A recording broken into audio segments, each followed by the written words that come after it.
What's up, everybody? Nick O'Dwyer back for the 10th inning with another episode of This Day in Sports History. In yesterday's episode, we saw Mark Buehrle throw a perfect game in 2009 for the Chicago White Sox as they blanked the Rays in a 5-0 victory. We don't have any more perfect games to talk about today, but we do have a couple no-hitters to get into. We also have some Tour de France's to get into and a home run milestone to talk about. So if y'all enjoy this video, leave a like on it. If you're new to the channel, like what you see, hit that subscribe button. Let's get into it. This Day in Sports History.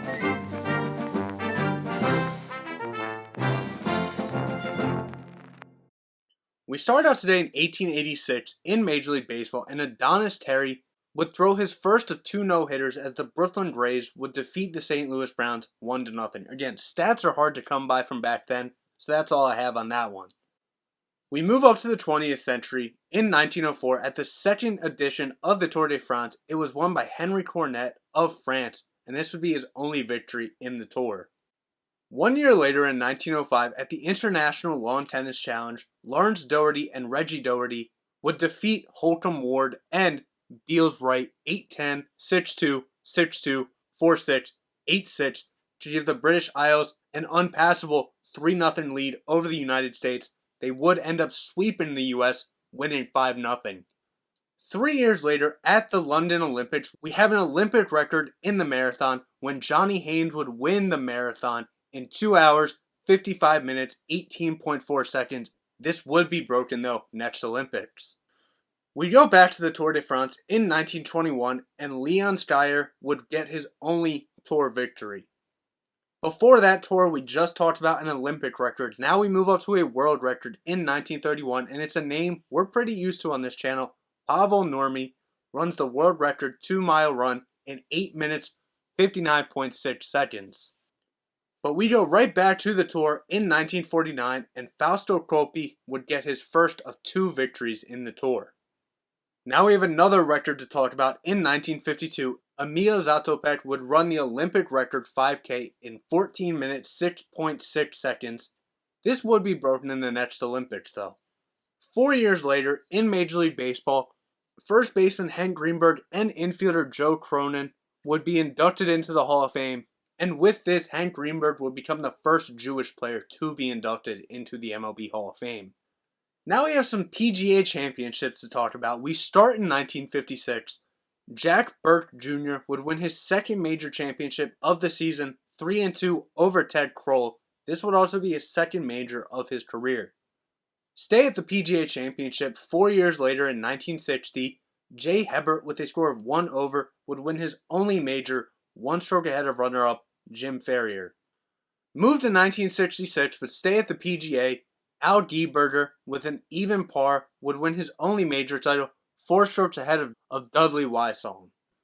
Finally, in 1967 at the PGA, Don January, with a score of 7 under, would win his only major after an 18-hole playoff with Don Messingale. We stick with golf now, but move to the women's side. In 1977 at the US Open, Hollis Stacy, with a score of 4 over, would win wire-to-wire, 2 strokes ahead of runner-up Nancy Lopez, to claim her first of 4 majors. Also in 77 at the Tour de France, Bernard Thévenet would get his second of 2 Tour victories. 2 years later in Major League Baseball, 1979, Red Sox slugger Carl Yastrzemski would hit his 400th career home run against Oakland and off of Mike Morgan in the bottom of the 7th inning. Yastrzemski in his Hall of Fame career would go on to hit 52 more. 4 years later, we move to the 21st edition of the Tennis Federation Cup in 1983, and Czechoslovakia would defeat Germany 2-1 to claim their second title.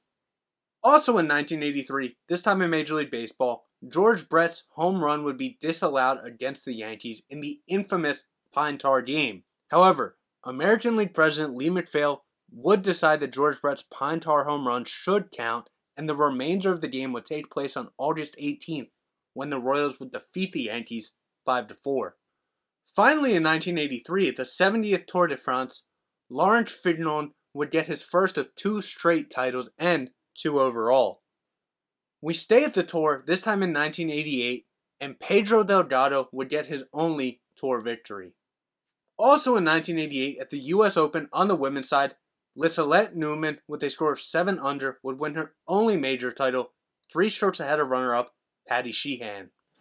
We go to Major League Baseball now in 1993, and we're talking about a record that no one wants to have. New York Mets pitcher Anthony Young would just add to his record, this time losing his record 27th straight game. In his next game, though, he would finally break it, but he tied the record at 24. Now it was up to 27, a record no one ever wants to beat. 1 year later in 1994, at the Tour de France, Miguel Indurain would get his 4th consecutive Tour victory of 5 straight and 4th of 5 overall Tour victories. Move to the US Open now on the women's side in 1994. Patty Sheehan, with a score of 7 under, would win her 2nd title in 3 years, 1 stroke ahead of runner-up Tammy Green, to claim her 5th of 6 majors. Also in 94, at the Federation Cup, Spain would retain the title with a 3-0 win over the United States, with Arantxa Sanchez Vicario clinching the victory with a 6-2, 6-1 win over Lindsay Davenport. We now move up to 2005, and we start at the Tour de France, where Lance Armstrong would retire after winning a 7th consecutive victory, but he would be disqualified. The title would be stripped in 2012 for doping, so none of Armstrong's titles do count. Then we go to the British Senior Open in 2005, and Tom Watson, with a score of 4 under, would win his 2nd Senior Open title after a playoff with Des Smythe. 6 years later, in 2011, at the 98th Tour de France, Cadel Evans would get his only Tour victory. We stay in 2011 at the Copa America final, and Uruguay would defeat Paraguay 3-0 to claim their 15th title in the Copa America final. Luis Suarez started the scoring off for Uruguay in the 11th minute, and then Diego Forlan would score in the 41st and the 89th minute, giving them the 3-0 lead, one they would not look back on, and that title. Then in 2011 in Major League Baseball, in the Hall of Fame ceremony, you have former Blue Jays, Orioles, Mariners, and Phillies general manager Pat Gillick, a lifetime 300 hitter in Roberto Alomar, and a great pitcher in Bert Blyleven, all inducted into the Hall of Fame. 5 years later in 2016, at the 103rd Tour de France, Chris Froome would get his 2nd of 3 straight victories and his 3rd of 4 overall. Finally in 2019, in swimming, a 19-year-old Hungarian swimmer, Krzysztof Milak, would break Michael Phelps' 10-year-old 200-meter butterfly record in the World Championships in South Korea after getting 1 minute 50.73 seconds, 0.78 seconds faster than Phelps. So there you have it. That's what happened on this day in sports history. If I mispronounced any names, I do apologize. If I left anything out, let me know down in the comment section. I will see everybody tomorrow for Nick O'Dwyer and the 10th inning. See ya.